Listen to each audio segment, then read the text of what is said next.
বিসমিল্লাহির রহমানির রহিম। হে সমস্ত মুসল্লিগণ, হে সমস্ত মুমিনগণ, আপনাদের সামনে একটি আলোচনা নিয়ে হাজির হলাম। সেই আলোচনাটি হলো, দেখুন, মানুষের অনেক সময় অনেক ধরনের জ্বর আসে, তবে সেই জ্বর থেকে অনেক সময় মানুষে ওষুধ খাওয়ার পরেও নিরাময় পায় না। তাই আজ আমি আপনাদের সামনে এই আলোচনাটি নিয়ে হাজির হলাম। সেই আলোচনাটি হলো, দেখুন, যে আসহাবে কাহাফের নাম সমূহ লিখিয়া জ্বরের রোগীর গলায় বাঁধিয়া দিলে অথবা ইহা লিখিয়া ধুইয়া রোগীকে পানি পান করাইলে ইনশাল্লাহ জ্বর ভালো হইয়া যাবে। সেই জিনিসটি হলো, একটি জিনিস হলো কি, দেখেন, আল্লাহ কিন্তু আমাদেরকে সমস্ত রাস্তায় খোলা রেখেছে, এবং সমস্ত রাস্তায় খোলা রেখেছে ঠিকই, কিন্তু সেই রাস্তাতে আমরা যাই না। তবে আজকের যে আলোচনাটি একটু মন দিয়া শুনবেন।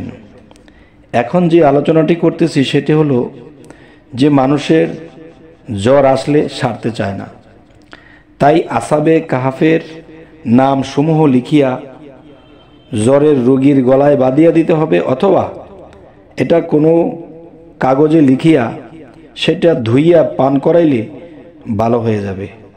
এবং নিচের যে লেখাটা দেখতে পাচ্ছেন স্ক্রিনে, এই 16 সেই আয়াতের অংশ।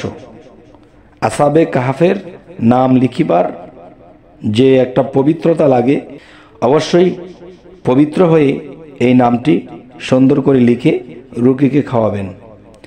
এবার আসি পিলিহা জ্বরের যে তদবির। মানুষের যে পিলিহা জ্বর হয়, যেমন এরপর নিচের আয়াতটি আপনারা দেখতেছেন, এই আয়াতটি সুন্দর করিয়া লিখিতে হবে। লিখে কাগজে লিখিয়া পিলিহার উপর বাঁধিয়া দিলে পিলিহা জ্বর ভালো হইয়া যাবে। তবে আমাদের এই আলোচনাটি অবশ্যই আপনারা মন দিয়ে দেখবেন, এবং যদি মনে না থাকে লিখিয়া রাখবেন।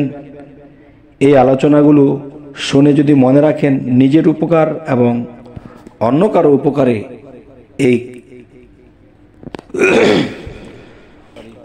উপকারে আসতে পারে। এবার আসি গাথাপালা জ্বরের তদবির নিয়ে। সেটি হলো, দেখুন, যেদিন জ্বর না হয় সেদিন রোগীর 2 কর্ণে বিসমিল্লাহি কাবির 100 বার পড়িয়া ফুঁক দিবেন।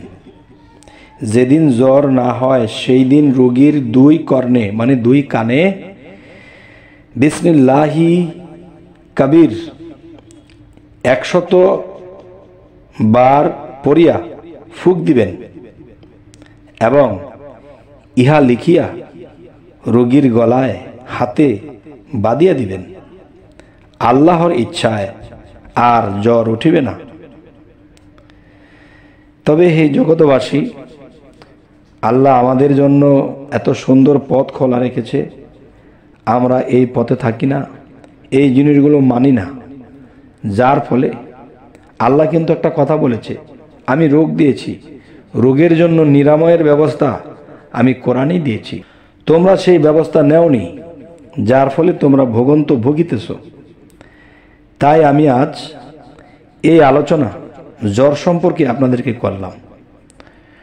তবে পরবর্তীতে অন্য আলোচনা নিয়ে আপনাদের সামনে হাজির হব ইনশাল্লাহ। সকলেই ভালো থাকবেন, এবং যারা নতুন আছেন অবশ্যই সাবস্ক্রাইব করে রাখুন, পরবর্তীতে ভালো ভিডিও নিয়ে আসতে পারি।